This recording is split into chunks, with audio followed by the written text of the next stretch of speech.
Hi friends. So today we're going to make a series of drawings called Happy Hearts. Let me explain.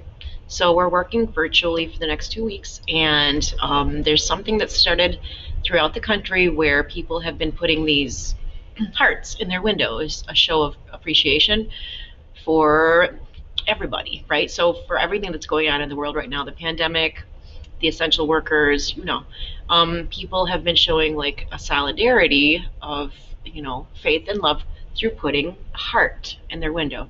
And so I'm going to explain the hearts that we're working on. So for 6th grade, we're making overlapping hearts like this. For 7th grade, we're making op art hearts like this. And for 8th grade, we're making hearts with wings like this. And I'm going to show you how to do all three. In this video, I'm going to show you guys how to make hearts with wings. So I did get this video from Art Hub for Kids, yes.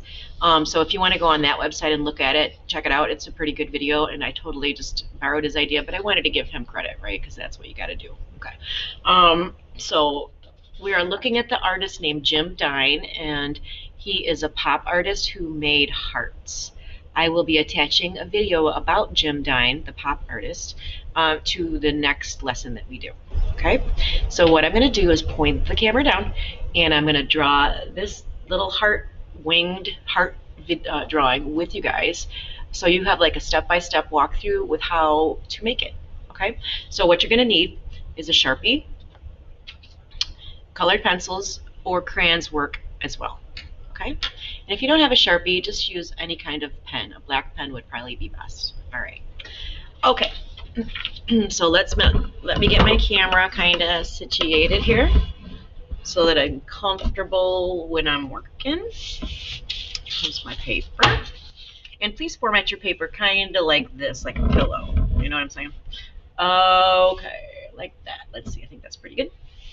All right. So the step one is you're going to be making this heart, but you don't want to make it too big because you got to think your wings are going to like come almost to the edge of your paper, right? So you're probably going to want to make a heart like about the size of like a cutie orange, like a tiny little orange, okay? That size, or maybe like 3 fingers wide, okay? All right. So in the center of your paper, you're going to start with a heart. No big whoop. Like that, okay? That's step 1, okay? Good. Now I'm going to show you kind of how to build the heart. And usually when I do my drawings, I do them like 4 or 5 times so I can figure out what is the easiest way for you guys to learn. So step 1 is from the crease of the heart right there, pull out an S line, and then the same goes for the other side. Pull out an S line like that, okay? The next step, pull a curve down like that, and a curve down like that, about the same size, right? So this is kind of what we're doing is you're going to be connecting these scallops, which is the beginning of the heart, to this line. So this line and this line will eventually connect together, okay? So I'm going to kind of scooch my camera. I got to get my hand more comfortable. And like if your hand isn't comfortable on your paper, you need to get your hand comfortable so that you can actually draw, because if it's like, you can't do anything like that, right? So here's kind of where we're going. This is where we started. This is where we're going to end up, okay? All right, so take this line, curve it around, and kind of leave like at least a finger space the whole way down. The reason is, you're going to like add one last scallop on the inside. I'll show you how to do that, okay? So pull out your curve, there's one line, and then just kind of make these pointy, I want to say they're like pointy scallops. But, I've turned my paper because the natural bend of the scallop turns as well. So pull out your line, just like that. And then on the last one, just pull it and connect it up. Okay, so I'm going to do the same thing. I'm going to turn my paper around so my hand is comfortable. Again, pull this line down, and remember you're leaving like a finger's width of space. I came in a little too far, but that's okay. It's not a big deal. And then you're making like these, I want to say like pointy scallops. Turn your paper.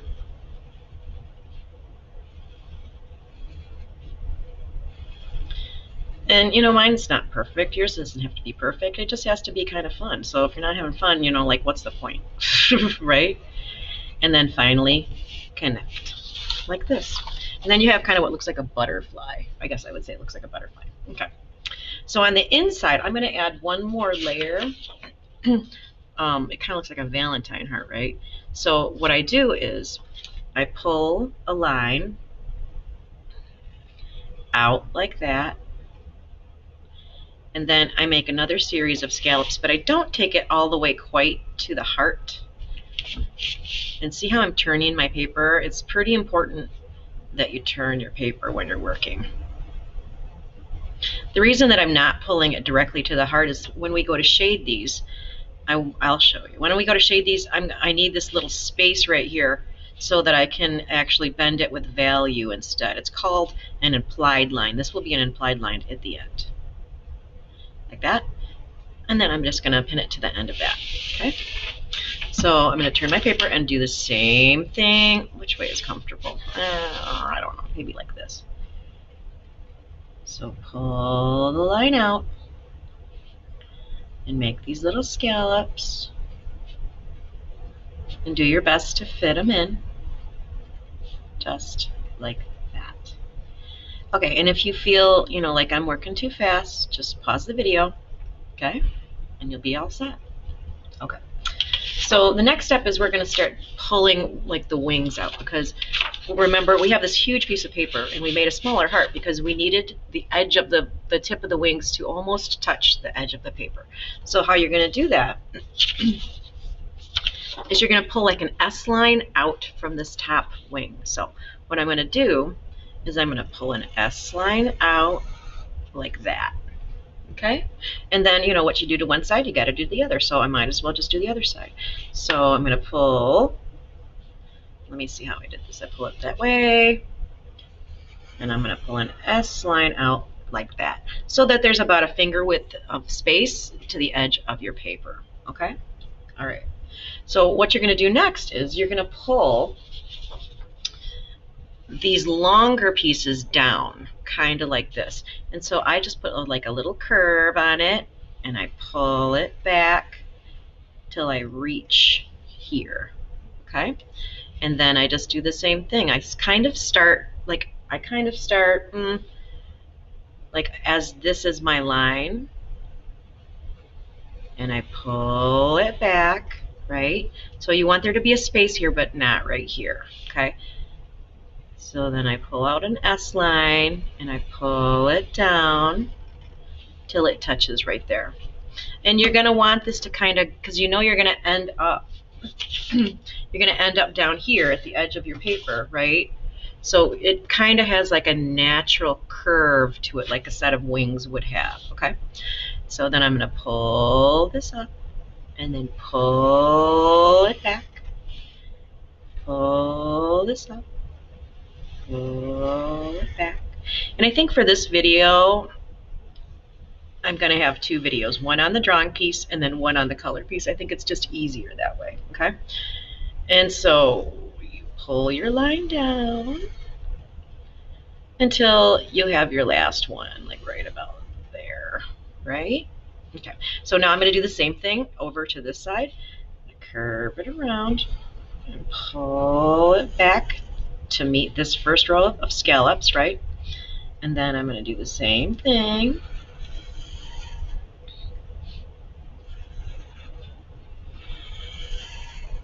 And, you know, don't worry about making it perfect. I think the thing for it to look like wings is that, number one, it's going to be layered. We're going to fill in with the back layer row of wings here. And it's got to be this kind of curved shape. So I'm going to check my shape to make sure that I'm curving it in the right direction. It looks like I'm doing okay. Okay. There I go. There is nothing better than a brand new Sharpie. Holy cow, do I love new Sharpies. It's like they're so satisfying to draw with. I'm just going to check my shape. Looks like I did a little boo-boo there, but I'm not going to stress about it. So here's what you can do. If you feel like one side doesn't look right like the other, go back in, and I'm going to add like a little leaf here, and a feather here, and a little feather here, and that kind of hides that little tiny boo-boo that I made right there. You see it? Okay. So now I'm going to start adding some details with my Sharpie. I'm not even going to draw with a pencil. I'm just going to add them right with my Sharpie. And you can do that. It's totally okay. All right. Oh, no, actually, sorry, skip a step.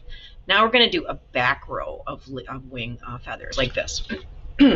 My bad. Sorry. So wherever there's like an opening, pull in another feather so it looks like it's tucked behind. So it's an overlap. Because in nature, you know, if you want something to feel more realistic, there's going to be a lot of overlaps because that's how, you know, we see things. We don't see things straight on. They're layered, right? And wings especially are very layered. So what you do is you just pull this line like right behind it so it feels like, you know, there's feathers behind and in front and overlap. Okay? So now it's feeling like it's pretty layered with all my overlaps for my Jim Dine flying heart. Okay. Now I think I'm ready to add some details. And for the details, we're going to do a little bit of, first we're going to do like, I'm going to change this up a little from his video because I want more detail in it. So I'm just going to put like little polka dots here, like that. So details are kind of like, I equate it to like a pizza, okay? So you can order a pizza with anything on it, but the more layers you put on your pizza, the better I think the pizza is. Some people just like cheese, but we're not going to make just a cheese pizza today. We're ordering a pizza with everything. So the more layers, the more detail you can add to your artwork, the more interesting it's going to be because your eye has more stuff to look at, right? So the goal of it is, you know, kind of to like make an interesting piece of art. And so the more details you have, the more your eye will linger on the image. And that's what we want, right? Okay, so I'm just adding these tiny little dots at the end because I thought it was kind of cool. I don't know why. I just did. You don't have to, but it's just my idea of how I could add some detail. And I go through the whole thing, just like that. And again, I think I'm going to show the shading part, or the part with the colored pencil in a separate video that I'll upload tomorrow. Okay, so now I have the shape, right? Now I'm going to start adding some shadows. And the shadow parts are super easy. All you got to do is like for every row, every feather, you pull like this line behind it and you fill it in with Sharpie. So I want a line here and I fill it in like that. And then maybe a line, yep. So it's just like a bunch of U's, like sideways U's, that kind of give more dimension or depth to the artwork, right? So you can shade with Sharpie, you can totally shade with Sharpie. It's not like shading with a pencil. It's gonna be more black and white, more graphic, and it's gonna have a different, like, overall effect. But sometimes when you do it that way, when you shade with more graphic, like in a more graphic way, it's more interesting, I think. Okay, so now I did my first row. So what you do to one side, you gotta do to the other. We're kind of trying to make this a little symmetrical. It's like kind of impossible unless we were doing like, you know, folded it in half and did an exact transfer. It's not going to be totally symmetrical, and that's okay too. Okay. So I'm filling in my sideways U's just like this with my nice new Sharpie, which I love so much. All right. Okay. Now I have to do the same thing to the layered wings, right? But this line is going to be a little longer. So what I'm going to do is I'm going to pull out a longer line like that, and I'm going to fill it in with my Sharpie. You okay? You get it? And then I'm going to do the same thing here. And when I pull out that line, I'm kind of following this as my guide to know how to put this shading pattern in. is it's a part of the feather. These are a part of the feather, so you've got to follow the outside contour edge so that the shadow makes sense, right? So I follow that edge, and then I pull it back in, and I fill it in with Sharpie, like that. And if you missed today's class or you want to redraw it, I'm going to post this video in your classroom, Google Classroom, so that you have a reference on how to make it. Google Classroom is pretty cool. I like it. I've never used it before very much, but now I really like it. Oh, and I'm doing this video on Screencastify. And I know you guys, we all practiced how to do our Screencastify. Some students liked it. Some students got it really easy, and some students didn't, but that's okay. Just as long as you tried it. As long as you try stuff. It doesn't matter if you're great at it, but especially for kids that are young, it's important that you try things, right? Okay. Now I'm checking how this is looking. I think it's looking okay, but I'm going to fix something because sometimes when I draw, I notice something after I've drawn it, and then I just go back in and fix it, kind of like how I fixed down here because I flubbed up a little bit, but that's no big deal.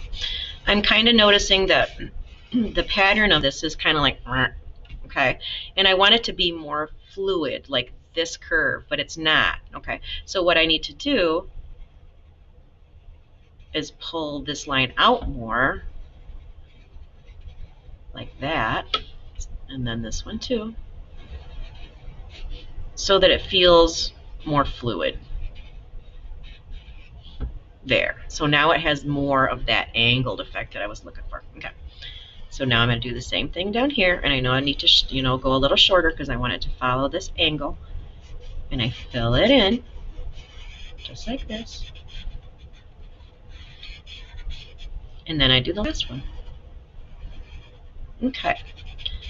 So now I'm going to come over here and do this side. So same story, I'm following this curve, right? And I kind of want them to be like the same length. So now I have one side for reference. I can kind of measure how far I want to bring this shadow. So I know like this shadow is about to here, and so it should be this one. So I pull it about like that, and I pull it in, and I shade it in with my Sharpie, just like this. Shade it a flat black. Okay, and then I'm going to do the same thing, but remember how I kind of messed it up that time? Well, this time I'm not going to have to. So you know what I can kind of do is I'll make a dot. That may be what I should have done in the beginning. So I knew where to take my line to, and I'll show you what I mean. So I curve it up, go to the dot, and fill it in. That way I know that it's going to be following this angle, right? Okay. Come on up, curve it around, fill it in, no big deal. So I love the artist that we're looking at now. His name is Jim Dine, D-I-N-E, like diner, except for dine, like dine in, Jim Dine, okay? And he did a series of heart drawings and paintings and sculptures that were super pretty. And I'm going to attach them in the next PowerPoint that I do for you guys, the next slideshow, so you can get an idea of his artwork. He did, like, the pop artists, they did stuff from everyday life. So, like, for example, Andy Warhol did, like, the famous soup can paintings, right? Or the Marilyn Monroe paintings, Well, Jim Dine did a series of everyday objects. So he did, like, a bunch of tools, like hammers and wrenches and saws and stuff like that. And he also did, like, a series of bathrobes, just like empty bathrobes that was like a cool paintings. I liked his paintings a lot. But then he also did this series of hearts, and the way that he did it, he would do a lot of texture. So his paintings, like if you were to see them in real life, they're super thick. They look like they were made with frosting almost, right? But it's a little more difficult for us to do texture because you guys are working with Sharpie and colored pencil. So if I had you in class, we would probably add some, kind of extra details with texture, but you're not, so we're gonna make it work, right? Okay, so now you do the same thing, but you're gonna do like this little shadow on each feather that's behind, like this, okay? Zoop. No big deal. And it totally kind of pushes the idea that there's a shadow. And if you want to add shadows in different spots, go for it. This is your artwork, not mine. I'm just giving you some ideas. Okay, same thing goes for here, right?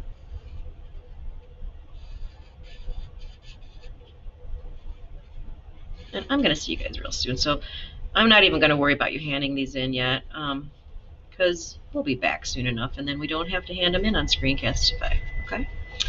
All right, so that is like the basic idea for drawing your heart wings. And then in the next video, I'm going to show you how to use a hue intensity scale to shade, and to try to make this look more realistic and three-dimensional. So, you'll probably only need one color pencil, maybe two. All right? Okay, I'm going to tilt the camera up, and then I'm just going to say goodbye. Okay, so now you know how to do a layered effect, and we're looking at the artist named Jim Dine. He was a pop artist, okay? And I want you guys to understand that you can shade using Sharpie, right? You can create dimension or depth or layering using Sharpie and using overlapping. So that's our skill set for the day, okay? All right, I will see you guys so soon. And on the second video, we're going to take this simple black and white drawing and then add some color, yeah? And then maybe you guys can hang it in your window, right? And show your neighborhood that you're supporting everybody that's going through this pandemic, and we're doing it together, okay? All right. Be safe, be happy, be well, and I will see you guys so soon.